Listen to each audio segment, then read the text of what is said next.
Hello guys, আমি Joyita. Welcome back to my channel. তো কেমন আছো বন্ধুরা? আশা করছি তোমরা অনেক ভালো আছো, আর আমিও খুব ভালো আছি। তো গাইস, নিলাম একটা নতুন ব্লগ ভিডিও তোমার সাথে শেয়ার করার জন্য। তো আশা করছি এই ভিডিও তোমাদের অনেকটাই ভালো লাগবে, তো একদম শুরু থেকে শেষ পর্যন্ত দেখতে থাকো। বন্ধুরা, সকাল থেকে উঠে তো ফার্স্ট এক্সারসাইজ করে নিয়েছি, আর এখন হচ্ছে গিয়ে ব্রেকফাস্ট করব। তো চলো ব্রেকফাস্টটা করা যাক। সো বন্ধুরা, আমার আর আমার দিদির জন্য তো এখানে এই যে ওটস কিন্তু আমি বানিয়ে নিয়েছি, আর তারপর কিন্তু ঠাকুমার জন্য এখানে বেগুন ভেজে নিচ্ছি। আসলে ঠাকুমা তো মানে বেগুন ভাজা খেতে খুবই ভালোবাসে, তার মাছের থেকেও তাকে বেগুন ভাজা দিলে সে খুব খুশি হয়। ওর জন্য আমি আর কি ঠাকুমার জন্য দুটো বেগুন এখানে ভেজে নিচ্ছি। আর তারপর আমি এখানে এই যে ব্রেকফাস্ট কিন্তু করে নিয়েছি। ওটসটা ঠান্ডা হওয়ার পরে, গরম গরম ওটস তো আর খাওয়া যায় না, ওর জন্য তো খাওয়া দাওয়া কমপ্লিট করার পর এখানে কিছুক্ষণ যাবৎ পড়াশোনা করছিলাম।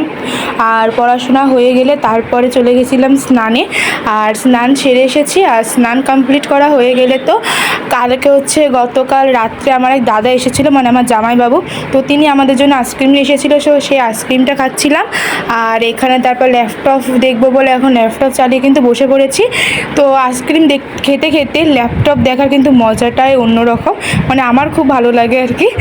আর দিদি তো এখানে এই যে রান্না স্টার্ট করছে। আজকে দিদিই রান্না করছে, মার শরীরটা যেহেতু ভালো না ওর জন্য। তো দিদি আজকে আমাদের জন্য টেস্টি টেস্টি রান্না করছে আর কি।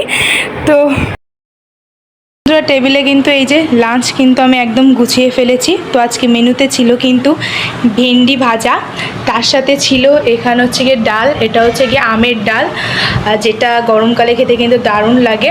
আর তার সাথে ছিল হচ্ছে গিয়ে দেশি মুরগির একদম ঝোল। ঠাকুমার জন্য, ঠাকুমা যেহেতু মাংস খায় না, ওর জন্য ঠাকুমার জন্য এই যে এখানে রুই মাছ আলু দিয়ে দিদি রান্না করেছে। বন্ধুরা, তোমরা কারা কারা দেশি মুরগি খেতে ভালোবাসো আমাকে কিন্তু কমেন্ট বক্সে জানিও। আমার যদিও দেশি মুরগি থেকে এমনি সোনালি মুরগিটাই খেতে আমার খুব ভালো লাগে, বাট দেশি মুরগির যে ঝোল, সেই ঝোলটা আবার অন্যান্য মুরগির থেকে একটু বেশি মজা লাগে আর কি। তো আজ অনেক দিন ওর জন্য কিন্তু সবসময় আমরা দেশি মুরগিটা খাই না, কেননা বেসিক্যালি আমার দেশি মুরগিটা অতটাও পছন্দ হয় না, আমার সোনালি মুরগি খেতে খুবই ভালো লাগে। তো বাট আজকে অনেক দিন পর কিন্তু দেশি মুরগি রান্না হয়েছে, আর দেশি মুরগির ঝোলটা খুবই সুন্দর খেতে। তো যাই হোক, এখন হচ্ছে গিয়ে লাঞ্চের টাইম, আর এখন লাঞ্চ করব। আর ঘড়িতে এখন বাজে হচ্ছে গিয়ে বা 2:30 বেজে গেছে। তো চলো লাঞ্চ করা যায়, তারপর তোমার সাথে কথা হচ্ছে। বন্ধুরা, কালকে ভিডিওটা এন্ড করা হয়নি, তো আজকে এন্ড করে দিচ্ছি। তো কেমন লাগলো অবশ্যই তোমরা কমেন্ট বক্সে জানিও। যদি ভালো লেগে থাকে তাহলে অবশ্যই লাইক, শেয়ার এবং সাবস্ক্রাইব করে দেবো আমার চ্যানেলটিকে। দেখা হবে নতুন একটা ভিডিওতে, ততক্ষণের জন্য সবাই সুস্থ থেকো, ভালো থেকো। তো সবাইকে টাটা, বাই বাই।